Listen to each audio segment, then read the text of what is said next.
Salah seorang pemuda Maluku yang terpilih menjadi salah seorang calon dai nasional kemarin lolos seleksi di Jakarta, yaitu saudara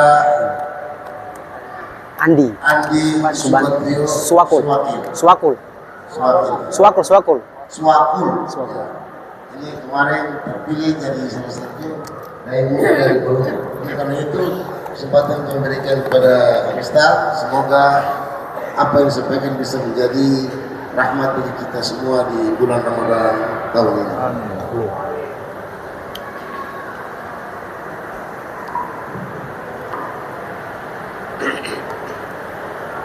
Bismillahirrahmanirrahim. Assalamualaikum warahmatullahi wabarakatuh.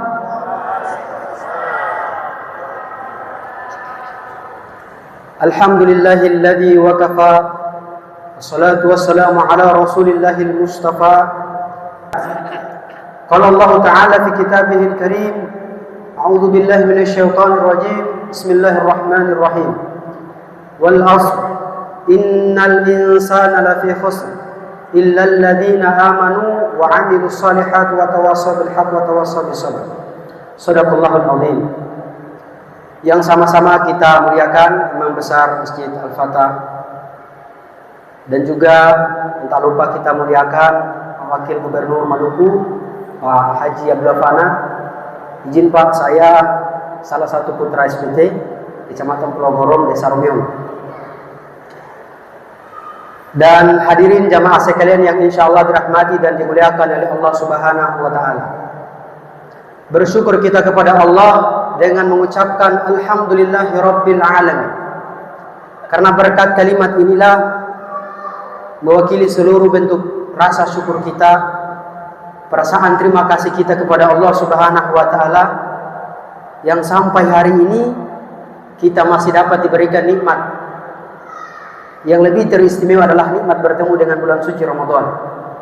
Nikmat kesehatan kita bisa hadir di masjid yang mubarakah ini, dan lebih teristimewa lagi kita bisa bertemu dengan Pak Wakil Gubernur.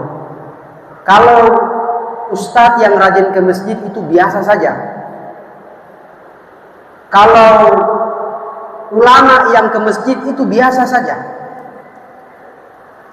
Tapi kalau pemimpin, apalagi pemimpin pemerintahan yang datang di masjid, itu menandakan bahwa negeri ini akan menjadi negeri yang baldatun thayyibatun wa rabbun ghafur. Kita doakan semoga beliau diberikan kesehatan oleh Allah Subhanahu wa Ta'ala.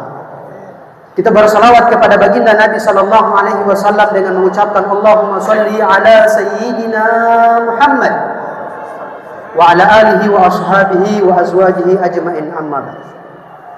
Hadirin sekalian yang insyaallah dirahmati dan dimuliakan oleh Allah Subhanahu wa Ta'ala. Pada malam hari ini saya ingin membawakan satu tema yang tentunya berbeda dengan para ustadz-ustadz yang lain. Ya, saya ingin membawakan satu tema dengan judul Al-Quran sebagai problem solving kehidupan manusia. Salah satu alasan kenapa Allah Subhanahu wa Ta'ala menjadikan bulan ini sebagai bulan yang penuh barokah, bulan yang di dalamnya begitu banyak nikmat, bulan yang di dalamnya dilimpahkan kebaikan-kebaikan, karena disandingkan dengan Al-Quran. Begitu mulianya Al-Quran. Al-Quran kalau menempel pada kulit kambing, itu beta yakin Pak Wakil Gubernur juga yang berani injakan. Padahal walaupun itu kulit kambing. Kenapa? Karena ada Al-Quran. Bagaimana Al-Quran itu bermalam dalam hati kita, bermalam dalam perasaan kita, bermalam dalam cara pandang kita. Insya Allah setiap cara pandang kita, cara tindakan kita akan selalu dipandu oleh Al-Quran. Makanya kenapa kita mendapatkan satu nikmat yang luar biasa bertemu dengan bulan suci Ramadan, bulan yang dimana diturunkan Al-Quran. Walaupun demikian seperti itu, ada beberapa tipologi manusia dalam menyikapi Al-Quran. Tipologi yang umum kita kenal dengan al-fahmu al-ammah. pemahaman yang umum. Yang penting dia bisa baca saja kan? Bisa tartil, bisa tilawah. A'udzu billahi minasy syaithanir rajim. Bismillahirrahmanirrahim. Inna hadzal qur'ana yahdi lillati hiya aqwam wa yubashshirul mu'minin.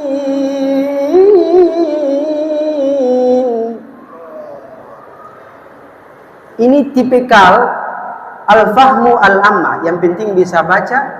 Dia tidak punya pendekatan balaghah di sana, bahasa di sana. Tidak punya pendekatan tafsir di sana. Tidak punya pendekatan asbabun nuzul di sana. Itu tipikal al-fahmu al-amma. Tingkatan yang kedua adalah al-fahmu al-ulum. Pemahaman berdasarkan pengetahuan. Pemahaman berdasarkan pengetahuan ini, seseorang tidak sekadar bisa membaca dengan baik, otomatis dengan sesuai dengan pendekatan tajwid dan segala macam. Tapi dia memahami Al-Quran dengan pendekatan tafsir, pendekatan balaghah, bahasa Arab, pendekatan asbabun nuzul, sebab-sebab diturunkan ayat tersebut atau Quran tersebut. Nah, yang lebih high class, VIP, itu adalah al-fahmu al-qalb. Memahami Al-Quran dengan hati. Bahkan kadang-kadang kalau kita ketemu imam yang suaranya merdu, bacaannya pas, itu tidak terasa air mata kita itu bisa menetes. Itu ciri-ciri orang yang telah memahami Al-Quran dengan al-qulb. Al-fahmu al-qulb.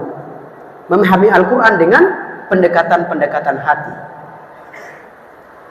Jika seorang anak menjadikan Al-Quran sebagai problem solvingnya, maka anak tersebut akan menjadi anak yang waladun salihah yad'ulahu, anak yang selalu mendoakan kedua orang tuanya. Rabbana ighfir lana, ya Allah ampunilah kami, wali walidina, dan kedua orang tua kami, warhamhuma, dan sayangilah mereka berdua, kama rabbayani shaghira, sebagaimana mereka telah mengasihi kami di waktu masih kami kecil. Jika seorang ayah, seorang suami yang menjadikan Al-Quran sebagai problem solvingnya, maka dia akan mampu membawa rumah tangganya menuju pelabuhan kebahagiaan yang kita kenal dengan pelabuhan sakinah, mawaddah, dan warahmah. Jika seorang ibu, seorang mama yang menjadikan Al-Quran sebagai problem solvingnya, maka dia akan menjadi al-ummu madrasatul ula. Dia akan mampu mencetak generasi-generasi hebat, generasi-generasi Quran yang tentunya dibekali dengan akhlakul karimah. Karena hari-hari ini, Wagub, ini tantangan buat kita semua generasi Maluku hari ini. Apalagi dengan kehadiran AI, Artificial Intelligence. Kalau pendidikan moral ini tidak dibekal dengan baik, kita khawatir generasi-generasi ini akan tumbuh dengan imamnya sendiri, tidak lagi dengan imam Quran, tidak lagi dengan imam ulama.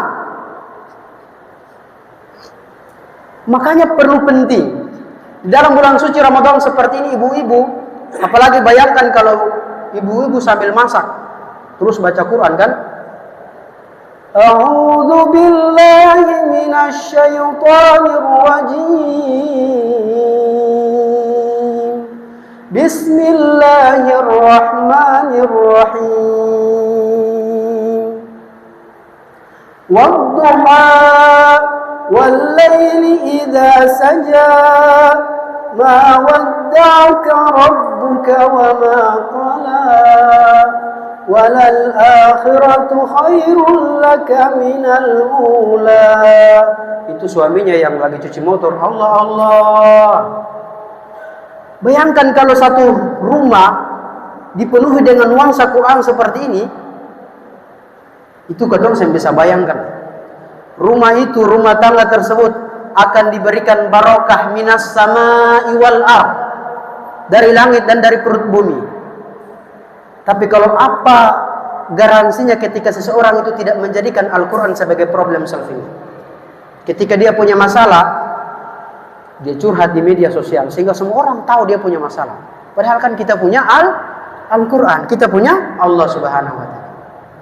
Jadi seperti itu, hadirin sekalian, mungkin itu saja sekilas penyampaian singkat dari saya. Kurang dan lebihnya saya mohon maaf. Assalamualaikum warahmatullahi wabarakatuh.